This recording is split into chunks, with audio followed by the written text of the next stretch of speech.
fenomenaalsuse avastamise esimene etapp on aus enesehindamine. Ehk siis täiesti adekvaatselt selle tunnistamine, kelleks ma olen läbi elu saanud, kelleks elu mind muutnud on. Kahjuks päris paljude inimeste isiksuse kujunemine toimub täitsa juhuslikkuse alusel. Sellepärast, et nii palju on igasuguseid väliseid nõudmiseid, ootuseid, kriteeriumeid, standardeid, millele peab vastama. Ma alles hiljuti mõtlesin, et raske on olla ikka nagu laps või nooruks, sellepärast, et on nii palju asju, mida sa pead selgeks õppima, issand jumal, tohutult palju detaile. Pole ime, et räägitakse sellest veerand ea kriisist, mis on 25. eluaastas sest nii palju otsuseid sa pead tegema ja elutähtsaid otsuseid. See on jube. Ja siis ongi, et see maailm ootab meilt kogu aeg midagi. Me kaomegi ära sinna sisse, nende ootuste sisse ja lõpuks siis kuskil 35-selt, 40-selt avastame, et kes ma üldse olen. Kes need otsused üldse tegi, mis ma teinud olen praegu siiamaani oma elus on. Aga kõigiga nii halvasti võib-olla ei lähe ka, et osadel läheb võib-olla natuke teadlikumalt ja paremini, et kes suudavad jääda iseendaks. Ja mis on huvitav, ma loen teile ühe asja ette. Ma nägin hiljuti Facebookis ühte postitust. Üks naine kirjutas oma lapsele, oma seinale 2-kuusele lapsele kirjutas sellise pühenduse. Ja ta kirjutas nii. Soovin, et sul jätkuks julgust olla sina ise ka siis, kui maailm püüab sind muuta. Et sa usaldaksid oma südant ja kuulaksid oma sisemist häält. Et sa õpiksid vigadest ilma ennast süüdistamata ja tõuseksid alati uuesti veelgi tugevamana. Me kõik soovime seda oma lastele. On ju nii? Aga iseendaga, mis juhtub? Sest me teame, et see on nii kuradi raske jääda iseendaks, kui maailm püüab muuta. Täitsa lõppülesanne ju. Aga võt, ma soovin, et me nüüd täna võtaks selle kursi uuesti. Saada uuesti iseendaks. Ja see iseendaks olemine, see on niisugune koht, et see ei ole nagu must või valge, et olen mina ise või ei ole mina ise. See on kuskil mingi skaala ja see muutub iga päev. Mingis olukorras ma suudan olla rohkem mina ise, mingis olukorras ma olen natuke vähem mina ise. Aga seda küsimust peaks endalt kogu aeg küsima, et kes ma ikkagi olen? Mis on minu väärtused? Millest ma lähtun? Kuhu ma olen teel? Mida ma tahan? Ehk siis 2 kõige olulisemat küsimust. Kes ma olen ja mida ma tahan? Kui ma seda ei tea, mis ma teen siin siis? Siis on nii, et lähed restorani ja ütled, tooge ükskõik mida. Tegelikult ju on ju. Eluga on sama. Ja tõesti, mina küll küsin, kui mul ei ole see niimoodi selgelt peas see küsimus, et kes ma olen, siis ma vähemalt kuskil kuklas iga otsus, mida ma teen, iga valik, mida ma teen, on see küsimus mul olemas, et kas see on minuga kooskõlas. Täna võib see mina pilt, mis teil siiamaani on loodud, see võib kokku kukkuda. See võib muutuda ja see on okei. See ongi see kaose etapp. Aga siis me paneme jälle need tükid kokku ja paneme teadlikult kokku, et aga kelleks ma tahan saada. Et üks küsimus on see, et kes ma täna olen ja teine küsimus, aga kelleks ma tahan saada läbi elu. Vastus sellele küsimusele, et kes ma tegelikult olen ja ka kes ma olla tahan. Vastus sellele küsimusele peitub. Nüüd on võib-olla natukene spirituaalne termin, aga ma selgitan selle termini teile kohe lahti hästi praktiliselt ja maiselt. Vastus sellele küsimusele peitub sisemises lapses. See sisemine laps, see on selline osa meie psüühikast, see on tegelikult täiesti olemas meie kõigi sees. See osa ta esindab meie kõige autentsemat olemust. See ei ole tegelikult lapselik või mingi lapsik. See ei ole isegi naiivne osa, vaid see on see osa, kes ei ole saanud veel haiget, kes ei ole veel kibestunud, kes ei ole elust frustreeritud. Ta on puhas, ta on hästi kontaktis maailmaga, ta julgeb armastada, ta tahab maailma avastada põnevusega. Ta on täiesti teadlik oma annetest, oma talentidest. Ta lihtsalt teeb loomulikult seda, mida tema oskab ja tahab ja naudib. See on hästi puhas osa ja see puhas osa teab, milleks sa oled loodud, mida sa siin maailmast peaksid üldse tegema. Et väga paljud vastused peituvad seal sisemises lapses. Me lihtsalt nimetame teda lapseks sellepärast, et lapsena viimati me olime selle ressursiga kontaktis. Aga tegelikult see ei ole mingi rumal lapsik osa, vaid vastupidi, tihtipeale see on palju targem osa kui meie täiskasvanud osa. Sellepärast ma tahaksin, et me täna vaatame seda aspekti iseendast ja vaatame, mida ta meile räägib. Täiskasvanuna me unustame tihti ära selle osa ja ei pööragi talle tähelepanu. Ehitame mingid kihid enda ümber, on ju, nii-öelda selle persona, mida ma väljapoole näitan. Ja võimegi täitsa ajada segi, et see persona olengi mina. Aga siis ikka oleme. Võib-olla sa lihtsalt mängid erinevaid rolle erinevates suhetes. Töö juures oma vanematele pead keegi olema, oma kaaslasele pead keegi olema, oma lastele pead keegi olema, oma ülemusele pead keegi olema, kogu aeg oled keegi. Aga kes sa siis ikkagi nagu päriselt oled? Ja ideaalne oleks see, kui kõik need rollid, kes sinu sees on, oleksid kooskõlas selle sisemise päris minaga. See oleks ideaalne. Ja seda saab tegelikult teha, et kui te nüüd täna avastate, mis see sinu tuum on, millest sa tahaksid lähtuda, siis sa saad hakata oma igapäevaelu nendes rollides niimoodi vaikselt neid rolle mudima ja kohandama rohkem kooskõlla selle tuumaga. Ei pea kohe niimoodi, nüüd olengi autentselt mina ja kogu maailma kukutad kokku ja lammutad ära. Ei pea seda niimoodi tegema, seda võib teha vaikselt niimoodi. Tutvustada inimestele, kes sa päriselt oled. Et ei tekiks konflikte. Enne kui me teeme ühe sükse rännaku läbi oma elu, et aru saada, kes ma siis olen, kelleks ma olen saanud ja mis on see minu materjal, mida elu ja vanemad ja lapsepõlv mulle kaasa on andnud, siis ma natukene räägin teile teooriat ka, et kuidas meie psüühika kujuneb. See on teil seal materjalides selline värviline tabel. Kuidas kujuneb psüühika? Ma räägin selle teile üle. Ja pange natuke märksõnu kirja ka. Psüühika kujuneb imiteerides eeskujusid. Väike laps, tema see isiksus ja olemus ja harjumused ja tõekspidamised ja väärtused ja maailmavaated ja kõik need asjad kujunevad selle põhjal, kuidas ta näeb oma eeskujusid käitumas, valikuid tegemas, suhtumas. Aga see väike laps, ta ei tee neid otsuseid nagu teadlikult. See on hästi oluline osa praegu, tuleb kuulata, kindlasti keskenduge. Sest muidu te ei saa sellest järgmisest harjutusest aru. See on suht keeruline niimoodi nagu mõtestada enda peas, et kes mina siis olen. Nii. Et see väike laps, ta ei tee neid otsuseid nagu teadlikult oma peas, et minu isa käitus nii, mina hakkan ka nii tegema. Vaid see on selline hästi nagu mitte teadlik, tajutud keskkonna pealt, et nagu laps kuidagi tajub mingit õhustikku, kuidas ema ja isa omavahel suhtlevad, kuidas ema suhtub isasse, kuidas isa emasse, kuidas ema suhtub endasse, kuidas isa suhtub endasse, kuidas vanemad suhtuvad maailmasse, kuidas vanemad suhtuvad lapsesse. Kõik nagu selline, absoluutselt kõik, et see väike laps on nagu švamm, on ju.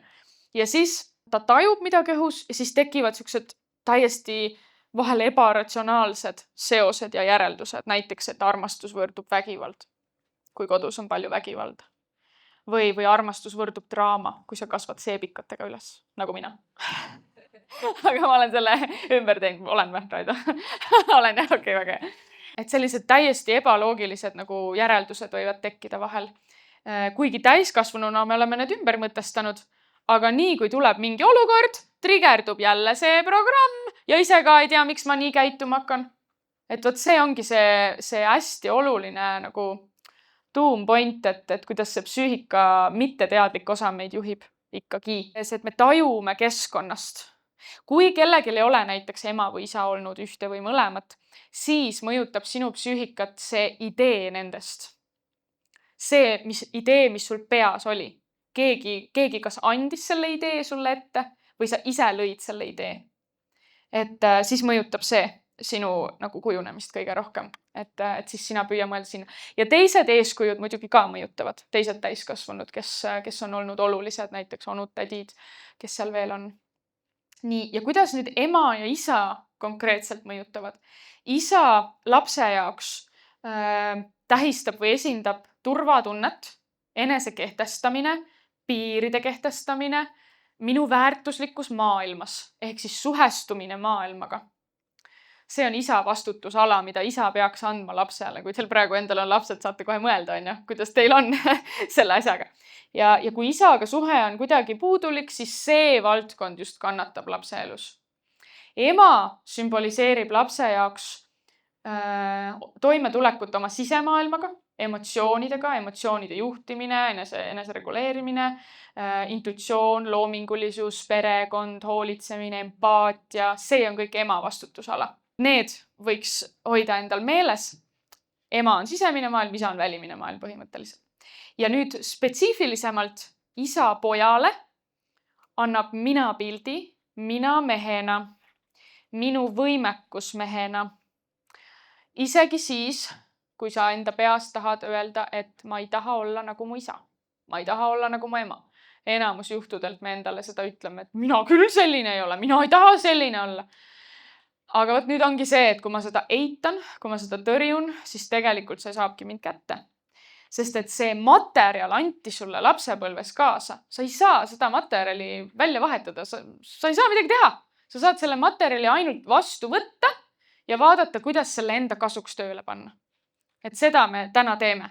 Siis sa saad kasvada täiskasvanuna ise teadlikult selleks, kes sa tahad olla, sest et sa enam ei võitle enda selle kaasa antud materjali vastu. Vahel see materjal on väga karm. Vahel on võib-olla kriminaalne, võib-olla vägivaldne, kõike on. Aga ka seal on kingitus. Ka seal on mingisugune väga oluline ressurss, mida sa saad kasutada heasüdamlikult, kasulikult. Ja ema tütrele annab samamoodi selle mina pildi, mina naisena. Et täiesti mitteteadlikult, isegi kui sa oled juba saavutanud rohkem või oled sellest läbi murdnud, siis tihti ma olen näinud inimestega üks ühele töös, et kuskil taustal on ikkagi see piirang, et mina ei saa rohkem või mul ei õnnestu rohkem või kuidagi siuke mingi hägune piirang on peal, sellepärast et minu eeskujud olid sellised, kuigi tahaks rohkem ja ei suudaks rohkem, et see on siuke natuke trikiga värk. Kas kellelgi on küsimusi? Ja küsi hästi kõva häälega. Sa ütlesid, et isa annab pojale, aga mida isa annab tütrele? Suhestumise vastassugupoolega. Et isa tütrele annab suhestumise vastassugupoolega ja ema pojale annab ka suhestumise vastassugupoolega. Teeme esimese harjutuse läbi. See on selline üsna pikk harjutus. Ma soovitan teha teil nii, et te võtate selle vihiku endale ette lahtiselt. Et me paneme silmad kinni ja vahepeal, kui teil tuleb mingi hea taipamine, et te saate kohe panna kirja ja siis jälle silmad kinni panna. Et teil on kohe nagu valmis see kirjutamine. Küsi hästi kõva häälega. Aga kui ema või isa teevad elu jooksul läbi selle muutuse, kuidas see mõjub lapsele, kas siis lapsele? Kui ema ja isa teevad elus läbi muutuse, kuidas see mõjub lapsele, kas see update'ib lapse programme ka?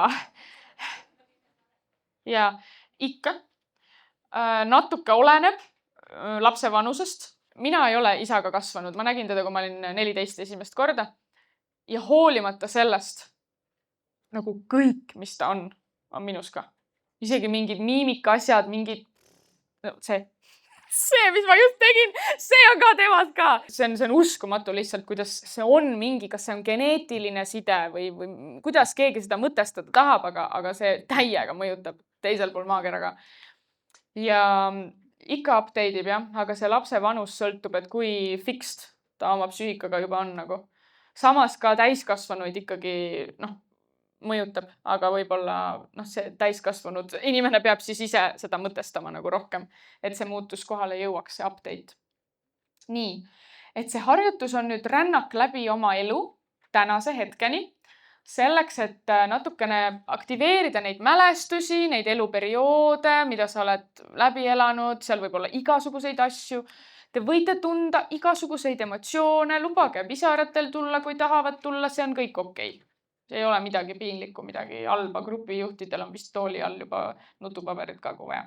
Selle harjutuse eesmärk on nagu korra üle vaadata see materjal, mida teie olete oma psüühikasse sisendina sisse saanud.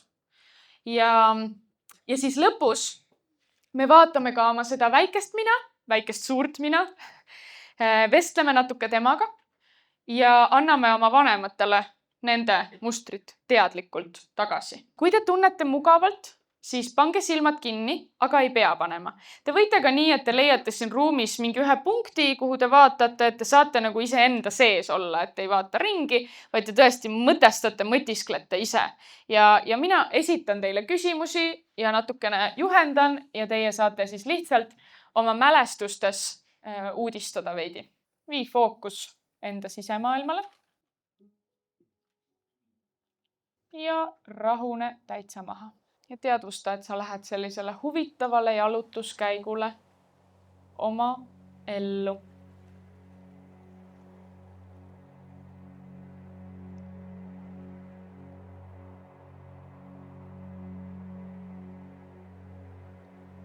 Ja kõik need mälestused ja see info tuleb sinuni täpselt nii, kuidas ta tuleb. Kas ta tuleb mõtetena või piltidena või tundena, ükskõik. Et ära üldse üle mõtle, seda harjutust ei saa valesti teha. Lihtsalt mõtiskle koos minuga. Ja alustame sinu elu esimesest etapist. Sinu sünd. Mida sa tead oma sünni kohta? Kus sa sündisid? Mis valitses teie peres sinu sünni ajal? Milliseid sündmuseid sinu sünd kaasa tõi?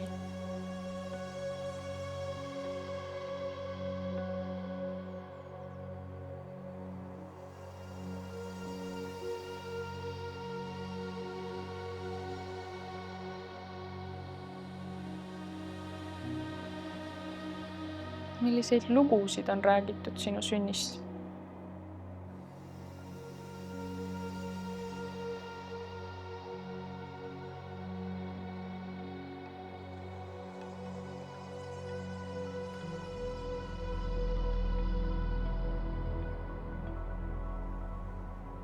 Milline üldine tunne on sul jäänud nagu iseenda sünnist?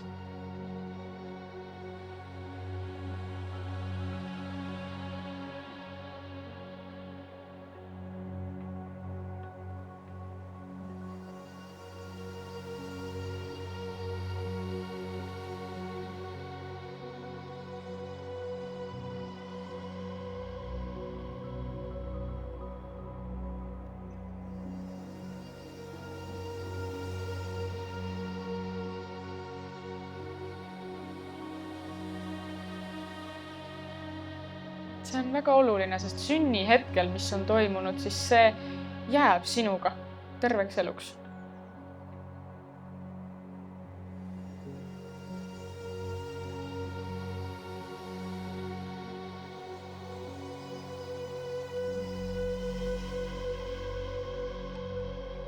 Ja seda saab ka enda kasuks pöörata. Ja siis vaatame, mida sa mäletad oma esimestest eluaastatest. Milliseid lugusid on selle perioodi kohta räägitud? Milline laps sa olid?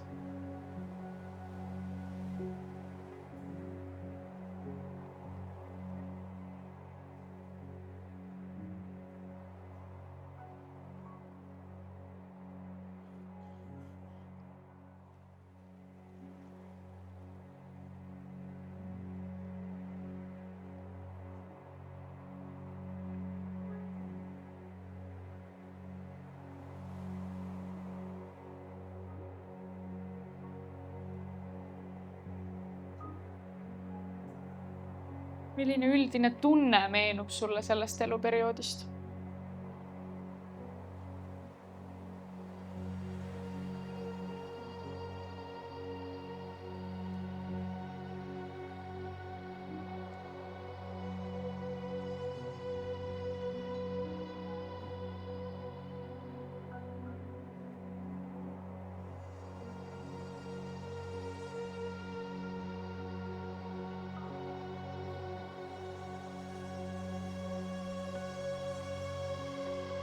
Ja kui tulevad valusad mälestused, siis lihtsalt niimoodi nagu tunnista neid ja aktsepteeri neid. Sa ei pea nendesse minema sügavale, et neid uuesti nagu läbi elada. Et lihtsalt tuleb see tunne, tunnistan, see oli minu elus. Okei, mis veel?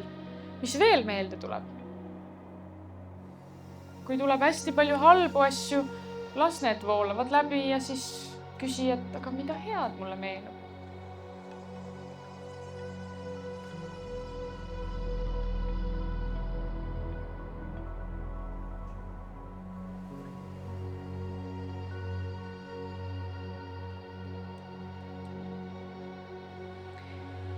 Ja siis lasteaiaperiood. Seal 3, 4, 5, 6. Kuidas sul seal läks? Mis seal toimus sinu elus?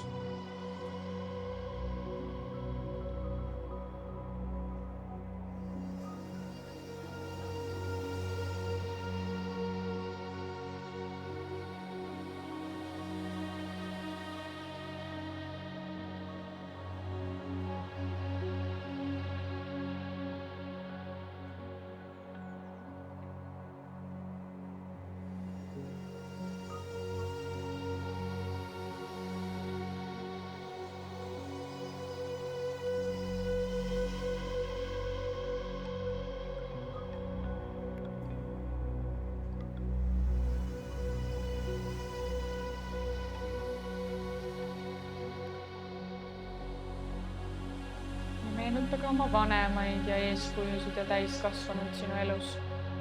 Kuidas nemad sinuga suhtlesid? Kuidas nad maailma tajusid? Vaata seda just lapse perspektiivist, mida sina lapsena tundsid, et kuidas nemad maailmasse, iseendasse ja sinusse suhtusid. Just see vanus, see 4, 5, 6, see on hästi oluline psüühika jaoks. Milline oli selline üldine foon kodus, mida sa tajusid? Võib-olla käisid läbi mingisugused konkreetsed laused iga päev, mis nagu on sinu pähe söövitatud.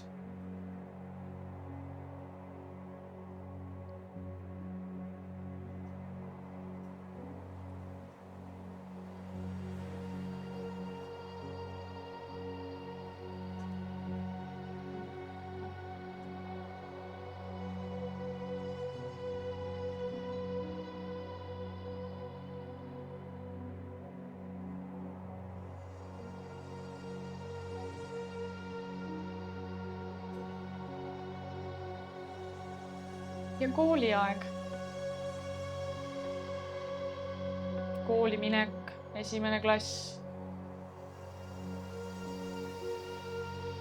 Kõik need väljakutsed, mida see väike laps seal läbi tegema peab. Kuidas sul sellega läks?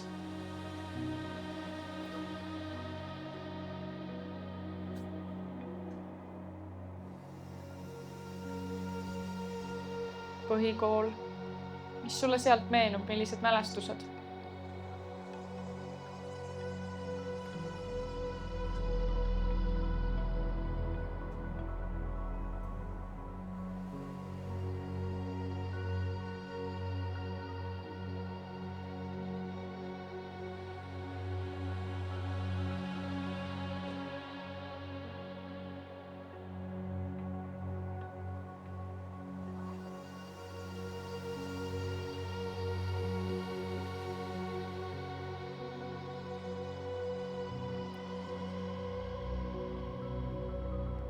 Gümnaasium. Esimesed armumised võib-olla jäävad sinna perioodi. Meenuta ka neid. Unistused. Millised eesmärgid sul siis olid?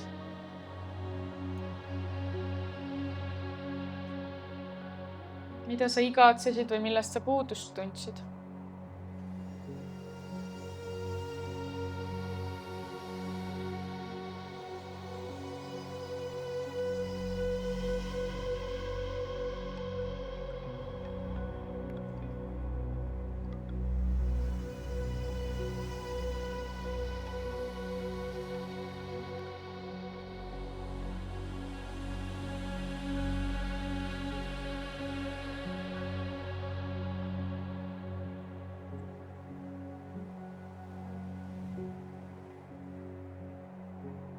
Ja varajane täiskasvanuiga 18, 19, 20.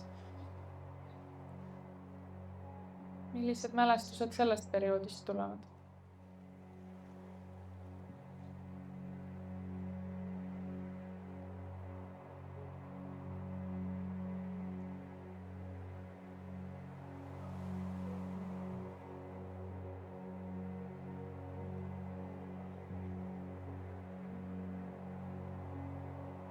milliseid otsuseid sa pidid vastu võtma, mida sinult oodati, mida sina ise tahtsid.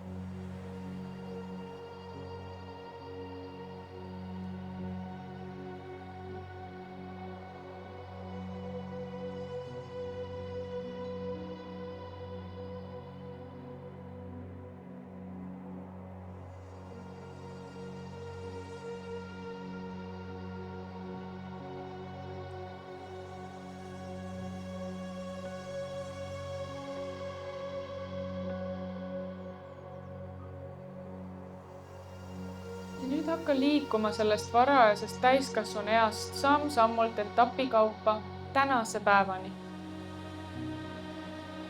Ise oma mälestuste järgi, millised sündmused ja etapid, võib-olla suhted, töökohad, läbielamised on jäänud selle ajaperioodi vahele kuni tänaseni.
Sa ei pea midagi analüüsima, lihtsalt tunnista ja jaluta läbi. Tunnista neid häid hetki ja natuke raskemaid hetki.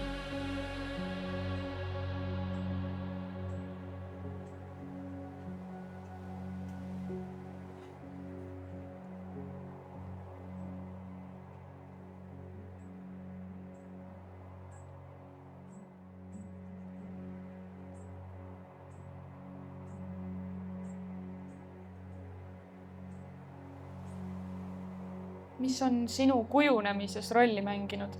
Mis on sind kõige rohkem kujundanud, mõjutanud?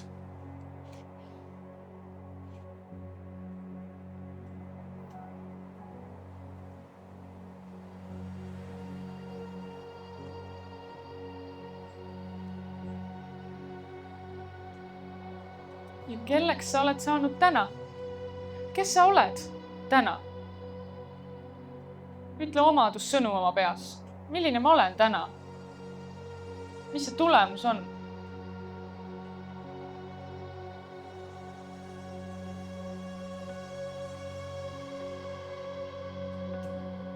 Mis on täiega hästi ja mis logiseb?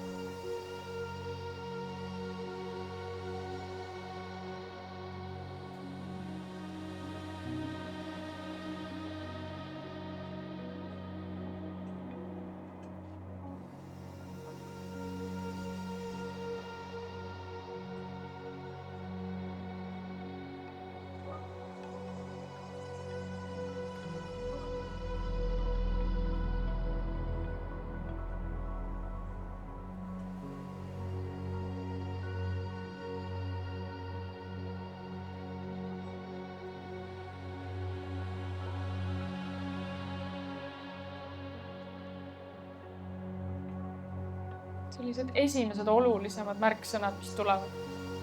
Need teadvusta ära, pane võib-olla kirja korraks.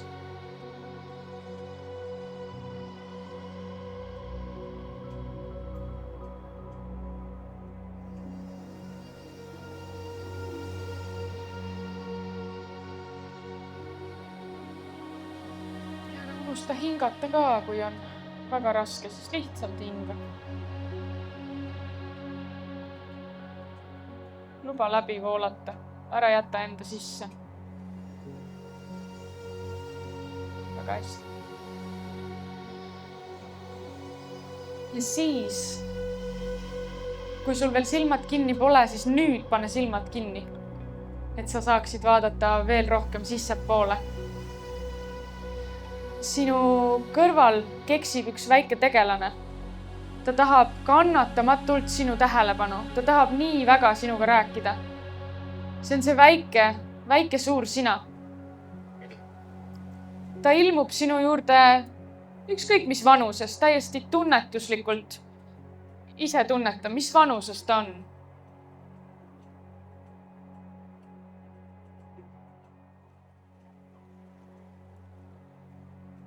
Vaata teda, anna talle see tähelepanu.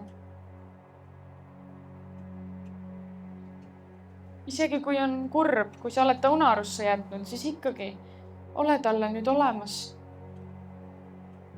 Küsi talt, kuidas sul läheb.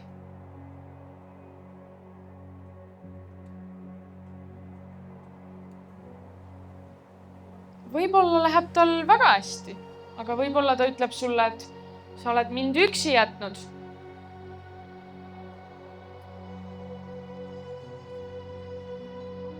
Küsi talt, mida ta igatseb, millest ta puudust tunneb. See vastus tuleb intuitiivselt sinu sees.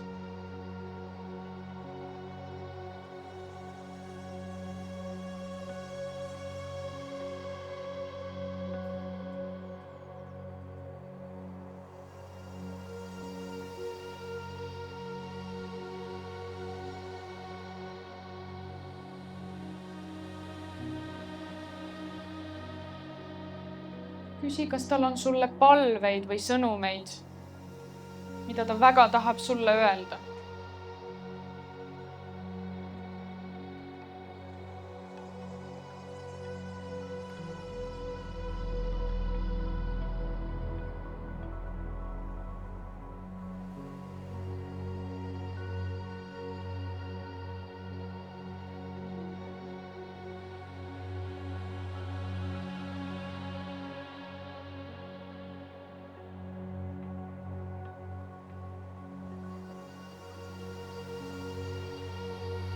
Küsi, kas ta annaks sulle mingit nõu sinu täiskasvanud osale praegu siin.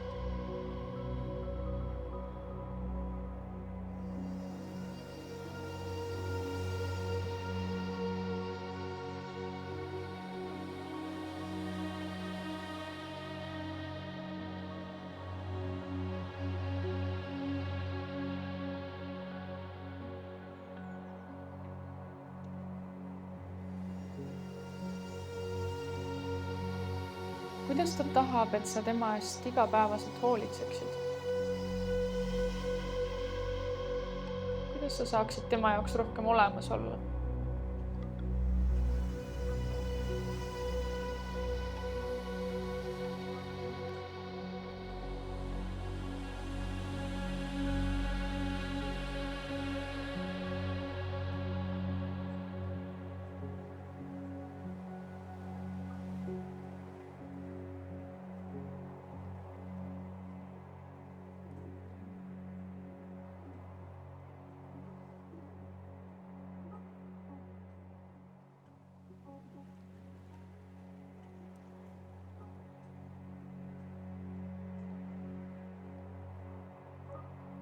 Ja siis küsi talt üks väga tähtis küsimus.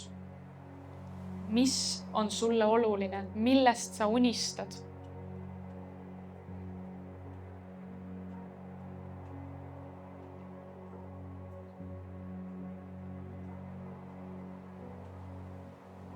Millest sinu väike suur mina unistab?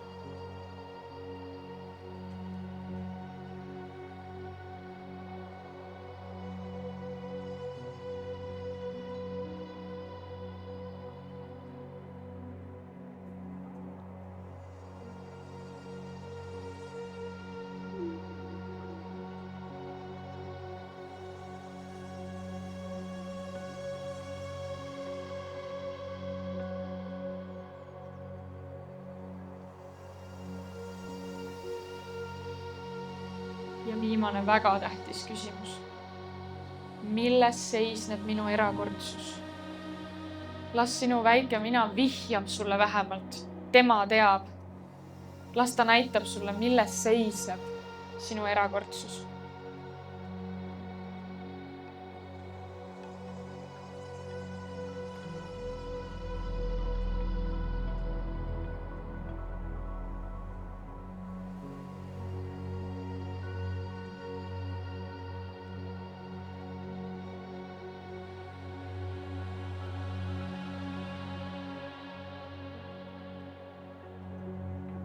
Ja nüüd võta tal käest kinni või kallista teda, igal juhul ole temaga kontaktis. See oledki sina ise ju. Võta ta enda kõrvale ja sinu selja taga on nüüd ka sinu vanemad.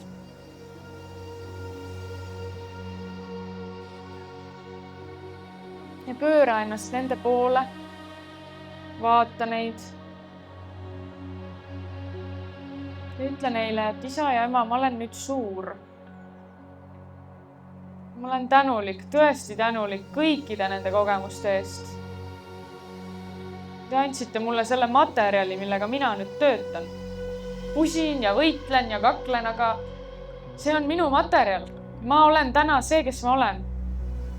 Ja ma teen oma otsused nüüd ise. Ma annan teile tagasi teie vastutuse. Teie unistused, teie koorma, teie ootused. See pole minu tee. Mina käin nüüd oma teed. Ja hingena sinu vanemad mõistavad sind alati. Isegi kui nad inimesena mõistavad sind hukka, siis tegelikult nad mõistavad sind. Tegelikult armastavad nad sind, isegi kui sa lähed nende tahte vastu.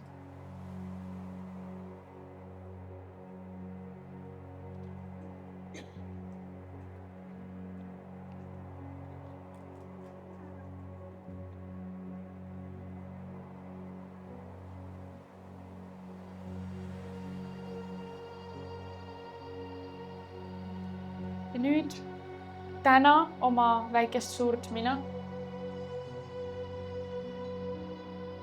Ta jääb alati sinusse, seega ei ole mõtet head aega või hüvasti öelda. See ei ole mingi lahkuminek.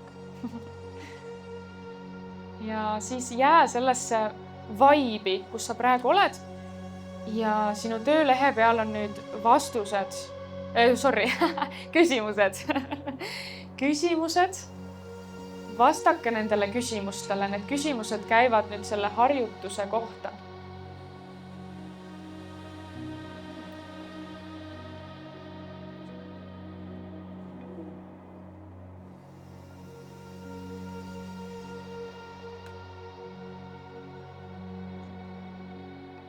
Ole hästi iseendas.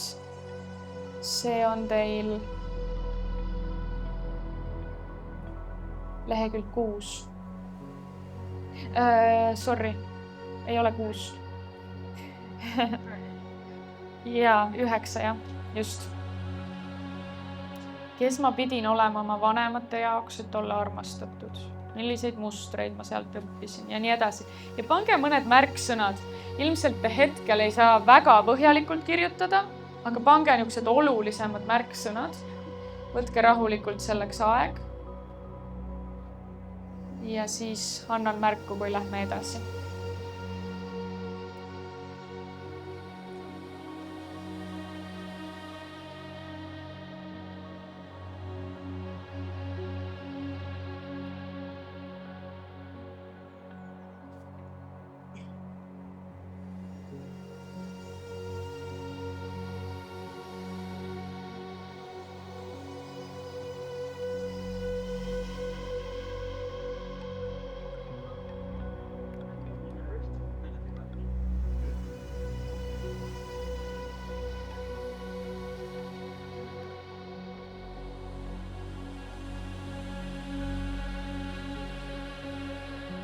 Tere!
Te võite natukene piiluda ka juba neid järgmiseid küsimusi, mis seal on.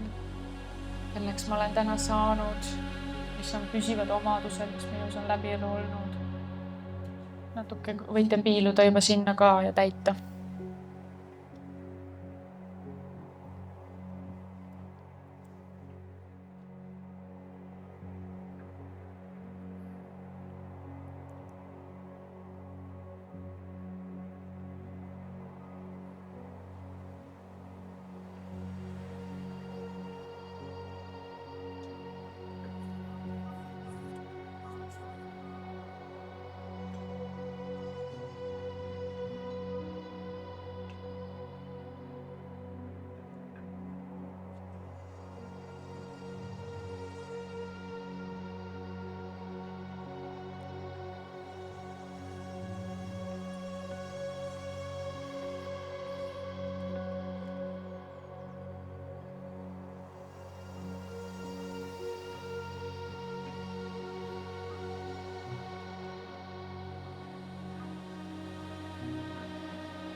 See, mis sa sinna praegu kirja paned, see annab aimu, millest sa tehtud oled.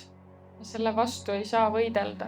See materjal on sulle kaasa antud, sellega sa ehitad ennast teadlikult üles. Kui sa enam sellele vastupanu ei osuta, siis sa saad sinna juurde lisada uusi seoseid ja kujundada ennast teadlikult. Seni, kuni sul on sisemine võitlus, seni sa oled seal rattas kinni ja muutud aina rohkem selliseks, nagu ta olla ei taha.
Kui paljudel on see esimene osa kirjutatud, anna käega märku.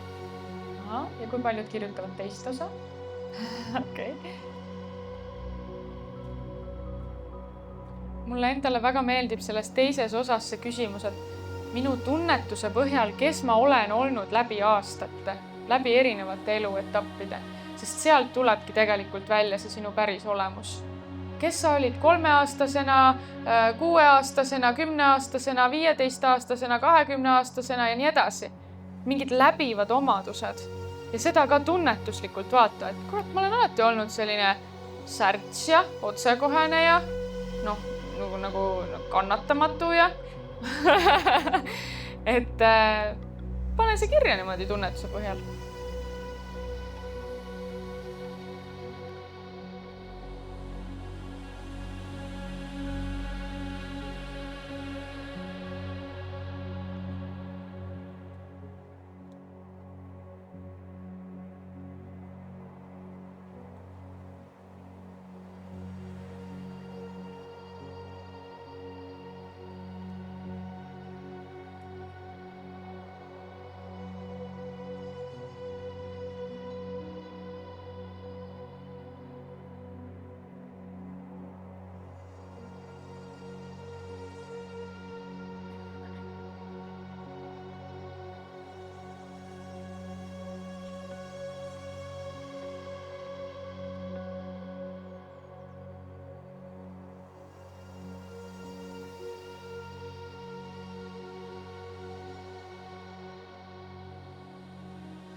Ja see viimane küsimus, mis ma olen pannud teile praegult, et koduseks mõtisklemiseks. Tegelikult ma räägin sellest siin kogu aeg. Me peaks selle korra läbi rääkima. See, et kuidas ma saaksin enda kasuks panna tööle kogu selle materjali, mida ma oma emalt, isalt ja teistelt olulistelt mõjutajatelt kaasa olen saanud. Et kuidas siis ikkagi seda kõike nagu enda kasuks pöörata? Seda te ilmselt terve päeva vältel saate nagu läbi teha ja kogeda, aga ma toon mõned näited lihtsalt, et teil kuskile suunas hakkab see minema. On ju hästi palju igasuguseid keerulisi olukordi inimestega juhtunud. Just need valusad ja ebameeldivad kohad tegelikult on küsimus. Ja et kuidas nagu neid panna enda kasuks. Et tugevusi absoluutselt on ju. Kui mina olin väike, ma nägin kogu aeg oma ema laval ja sealt ma kõik selle ilmselt saingi, aga mitte ainult, sest mu isa on ka paras esineja. Siuke väga hull tüüp, niuke gangster veits, türklane, ütlen igaks juhuks ära, et siis te teate, kust mul tuleb see nagu. Nii, emalt ka tegelikult tuleb, ema on ka. Okei, hakkan nüüd oma lugu siin rääkima. Aga, et mõned siuksed nagu karmimad näited, et miks? Kohe tuleb mul hea näide. Et minul see isata kasvamine on ju. Nii, kuidas ma selle panin enda kasuks tööle? Läksin MTÜ isata laste jaoks vabatahtlikuks. Et luua nendele lastele, kellel ei ole isa, aidata kaasa, luua neile turvatunnet, panustada, sest selle läbi ma tervendasin iseennast. Näiteks.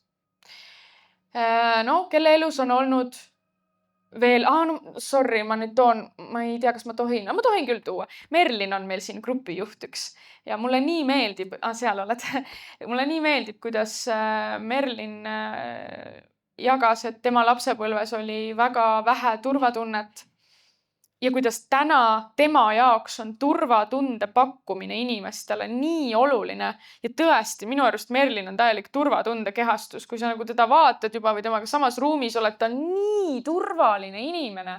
Ehk siis see valu ja need kannatused, mida me oleme läbi elanud, sina oled nende kannatuste ekspert. Seega need kannatused on mõnes mõttes nagu sinu supervõime, mida sina saad maailmale pakkuda. Sa tead kõike sellest teemast. Sa tead, mida tähendab tunda ennast väärtusetuna. Sa tead, mida tähendab olla kiusatud. Sa tead, mida tähendab olla ära kasutatud. Ja nii edasi, nii edasi, nii edasi. Ja võt selle kaudu sa saad endale pakkuda seda, mis sul puudu jäi ja teistele. Sest see on sinu supervõime. Ja ka nende väga karmide asjadega, kõik need seksuaalsed väärkohtlemised, vägivald, nendega täpselt samamoodi. Sa saad sellest teha, see ei ole ilma asjata sinuga juhtunud. Meie kõigi lapsepõlves on mingid teatud asjad, mis on teinud haiget, on ju. Minule ühed asjad, sinule teised asjad. Minule ei tee haiget need asjad, mis sulle haiget tegid, sest see ei pea minuga haakuma. See pole minu potentsiaal, see on sinu potentsiaal. Ehk siis see, mis on meile haiget teinud, see osutab meie tähelepanu sellele, mida me peame arendama. Sealt tuleb see kuld nagu. Ehk hästi nagu loominguline tuleb olla ja mõelda nii, kuidas ma saan selle tööle panna, kuidas ma saan selle enda kasuks tööle panna, kuidas ma saan selle enda tugevuseks teha, mitte jääda selle ohvriks. Vot, aga sellele küsimusele te saate kodus pikemalt mõelda ja veel täna 3. plokis ka. Nii et tegeleme sellega. Nii, nüüd ma tahaksin, et te teeksite 3 grupid, niimoodi nagu te istute oma grupi sees. 3 inimest, võib-olla tekib mõni 2 grupp, vahet pole, vabalt. Ja jagage selles 3 grupis, mida see harjutus, see jalutuskäik läbi oma elu ja need küsimused, mida see teile andis, mida te avastasite, mida te taipasite enda kohta? Palun. Kui me seda harjutust tegime grupijuhtidega läbi,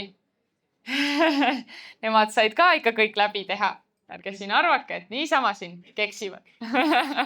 Kui põhjalik ettevalmistus oli. Et siis nendel tuli küll igasuguseid huvitavaid, sügavaid taipamisi. Ma olen nii natuke kade grupijuhtide peale, et ma tahaks kuulda teie neid, mis te siin jagasite praegu, aga ma ei kuule. See on see värk. Kui meil on need väiksemad laagrid, siis ma kuulen rohkem, et mida keegi jagas. Nüüd selleks, et me saaksime minna edasi teise plokiga pärast lõunapausi, siis meil on vaja natukene tuvastada neid teie sisemisi piiranguid, et me saaksime neid piiranguid hakata ümber seadistama ja läbi murdma.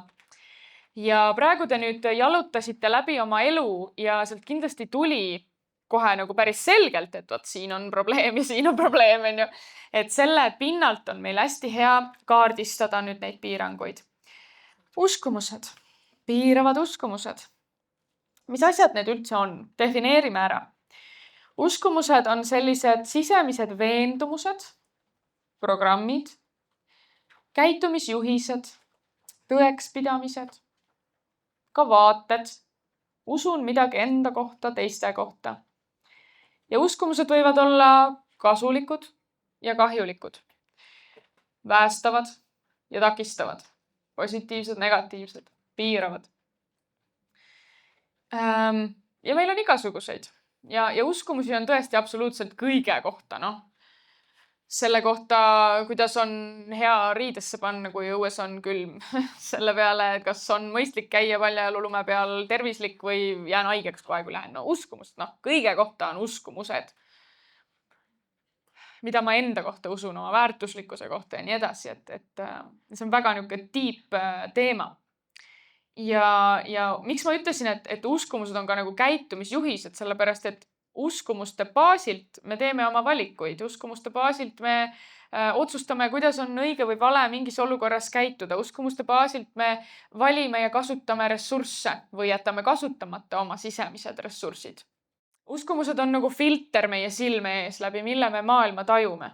Kui me usume, et maailm on ohtlik, karm, hirmus, siis me ka käitume maailmaga vastavalt. Kui me usume, et ma ei ole mitte keegi siin maailmas, siis ma ka käitun vastavalt seltskonnas, töövestlusel, ükskõik kus on.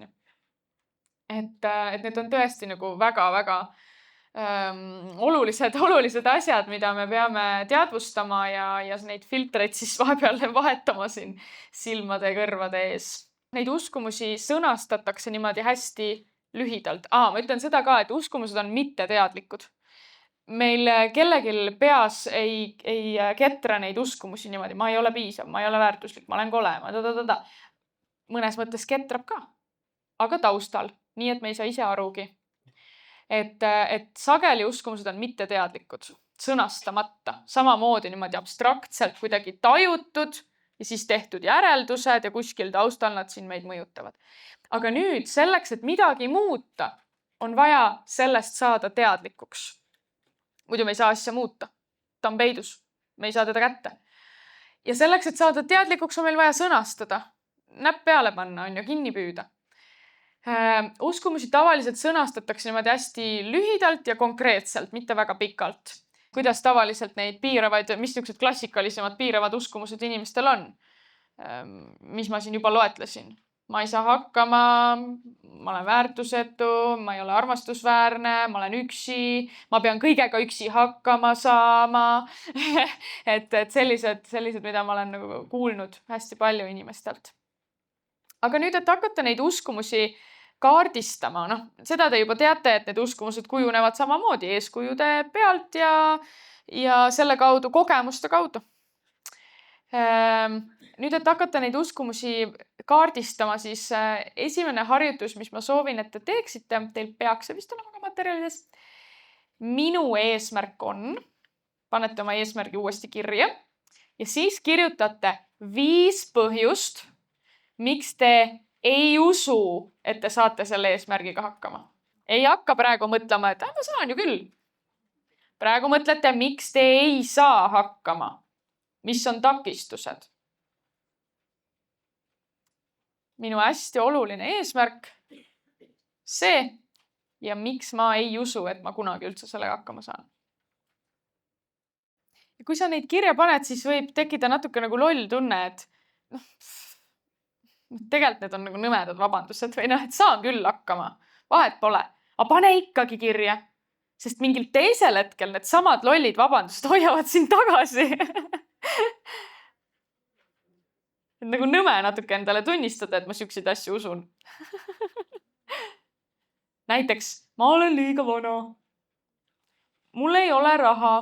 Mul ei ole aega. Ma ei oska seda. Keegi ei võta mind tõsiselt. Uskuge või mitte, aga mul oli väga pikalt siuke uskumus, et keegi ei võta mind tõsiselt. Nüüd ma ütlen ühe hästi olulise mõtte ära, sellepärast et ma kardan, et mul läheb see järgmises plokis meelest ära, kuigi ta sobiks järgmisesse plokki paremini, aga see on lihtsalt nagu elu muutev, kui te selle praktikasse panete, ma ütlen selle ära. Väga paljudel inimestel me oleme harjunud probleemidega tegelema nii, et me eemaldame takistusi. Et me arvame, et me peame takistustest üle saama. On ju tavaliselt nii. Kui tuleb probleem, siis me peame hakkama selle probleemiga tegelema. Tegelikult peaks vastupidi. Tegelikult peaks tegema hoopis nii, et me leiame üles, mis on meie tugevused ja nende tugevuste võimendamise kaudu need takistused kaovad iseenesest ära. Sest muidu me tegelemegi takistustega, probleemidega, piirangutega ja ei tule seda läbimurret. Aga kui ma leian üles oma ressursid, oskused, tugevused ja panen fookuse sinna ja hakkan neid arendama endas teadlikult, kasutama ka, lähenema olukordadele hoopis teise nurga alt, siis need võib juhtuda, et takistused ja puudused kaovad iseenesest ära. Või siis sa lepid nendega ja need ei häiri sind enam. See on nagu nii oluline nüanss. Aga selle juurde siis tulge tagasi järgmise ploki juures. Nii, kui te olete need 5 põhjust kirja saanud, võib-olla mõni sai 3, see on ka okei, aga punitage ikka 5, hädaldage ikka kõvasti nüüd. Siis järgmine harjutus teil on seal kirjas, et mis on minu elus olnud kõige suurem kannatus. Vastake sellele, pange niimoodi 2-3 lausega. Lihtsalt, et võt see läbielamine, see olukord, see on minu nagu tragöödia, minu elu seebikas. See on see valupunkt. Nagu üks situatsioon. Nojah, kas situatsioon või siis see lugu, sellepärast, et võib-olla on need situatsioonid kordunud ja sellest on saanud lugu. Ja millised järeldused ma iseenda ja teiste kohta sellel hetkel siis tegin. Et sealt tulevad ka need uskumused, et ma kogesin seda valu ja mis järeldused ma siis tegin.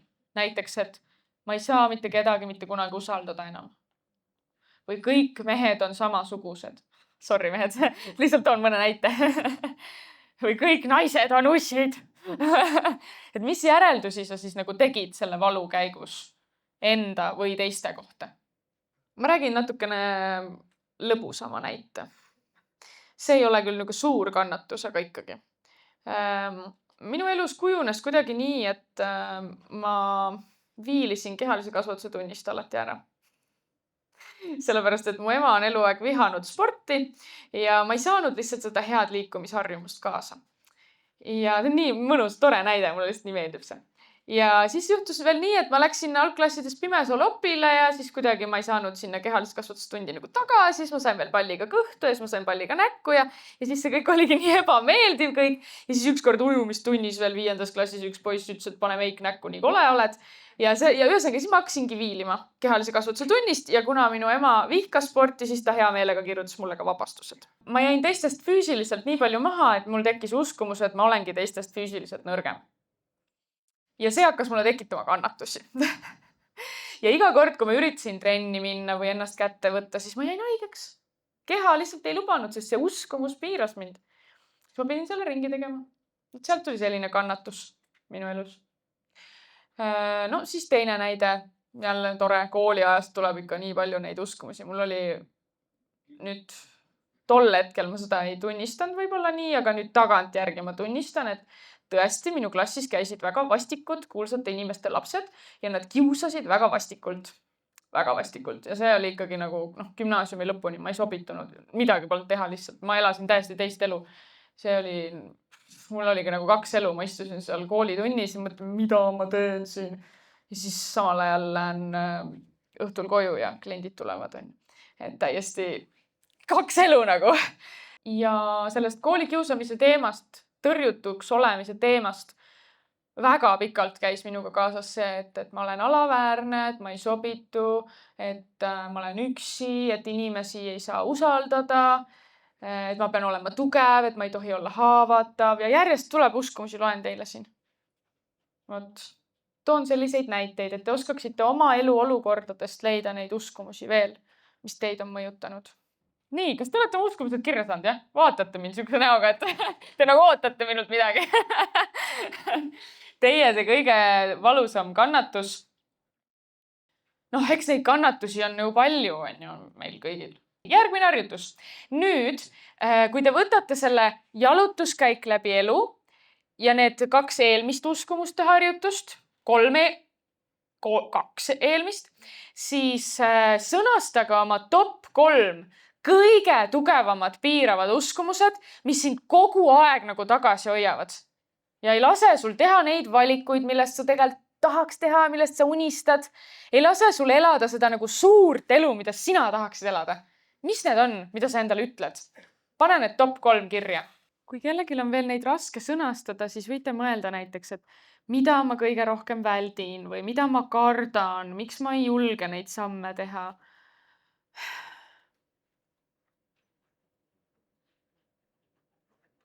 Mis minu sees nagu on see kõige suurem takistus, millest ma tahaks üle saada ja sõnasta see uskumusena.